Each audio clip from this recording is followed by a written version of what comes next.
O Supremo Tribunal Federal formou maioria para absolver pela primeira vez um réu acusado de participar do tumulto do 8 de janeiro. O STF reconheceu que o morador de rua Geraldo Felipe da Silva, que chegou ao local por acaso depois de se alimentar em um centro de assistência social e acabou detido depois de ser cercado e agredido por vândalos, não teve participação efetiva nos atos violentos. Geraldo ficou preso por 11 meses, mesmo sem ter elementos que provassem sua ligação com os ataques às sedes dos três poderes. 6 ministros votaram pela absolvição de Geraldo. E a gente traz aqui mais um caso envolvendo as prisões do 8 de janeiro, que também foi revelado pelo site da Revista Oeste.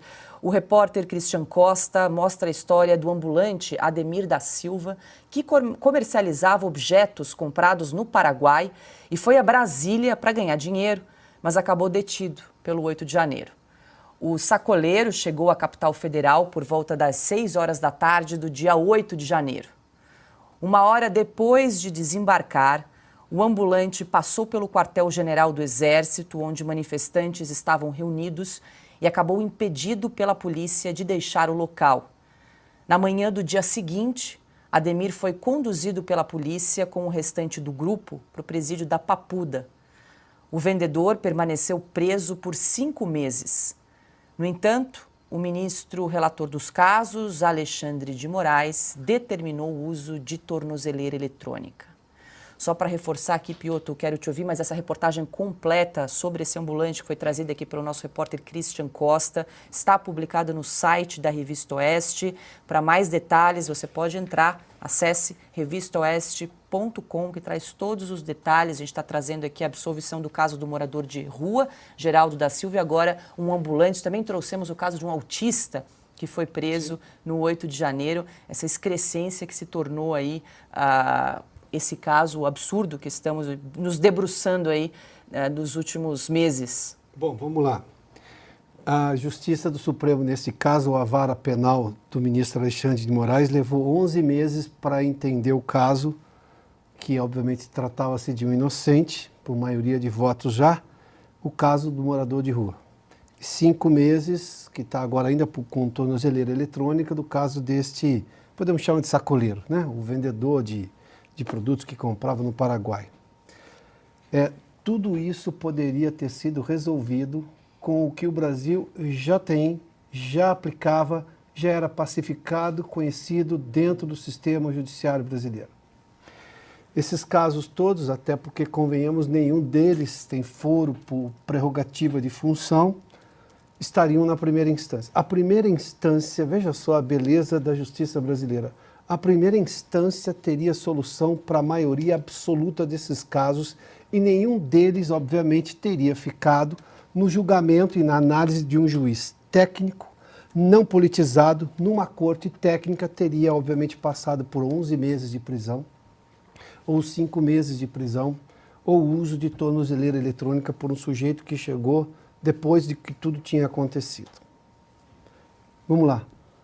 Um juiz técnico de primeira instância numa corte técnica de primeira instância, obviamente não politizada, apenas se atendo à lei.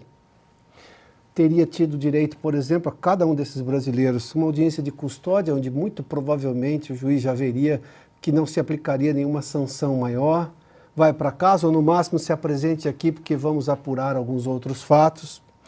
O direito ao contraditório, se por acaso houvesse alguma coisa maior, e sim, o devido processo legal na corte de primeira instância, que é onde deveria acontecer tudo isso. Bom, a ansiedade de colocar tudo isso dentro de um inquérito da vara penal, como o próprio ministro Alexandre diz, a vara dele, fez com que, obviamente, faltasse o mínimo de condições, sem contar a questão da ilegalidade do ponto de vista de não ter foro de prerrogativa de função, está sendo julgado no Supremo, o que é a afronta maior, mas vamos lá.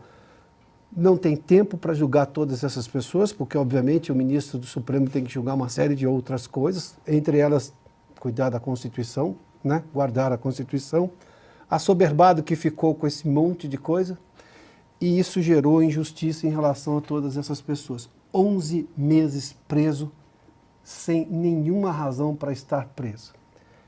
Podemos lembrar Também é importante dizer, porque nós não vamos esquecer, o Clériston da Cunha morreu. Morreu dentro do presídio, onde a Procuradoria-Geral da República tinha já feito um relatório dizendo que ele poderia cumprir a pena com outras medidas cautelares, mas em casa, fora do presídio, até para poder se cuidar. Não houve tempo, ou por decisão do ministro Alexandre de Moraes, ele não julgou o caso e ele morreu sob custódia do Estado. O Estado é culpado pela morte de um preso que ele não conseguiu cuidar, com todas as evidências informadas pela própria Procuradoria-Geral da República e os laudos médicos.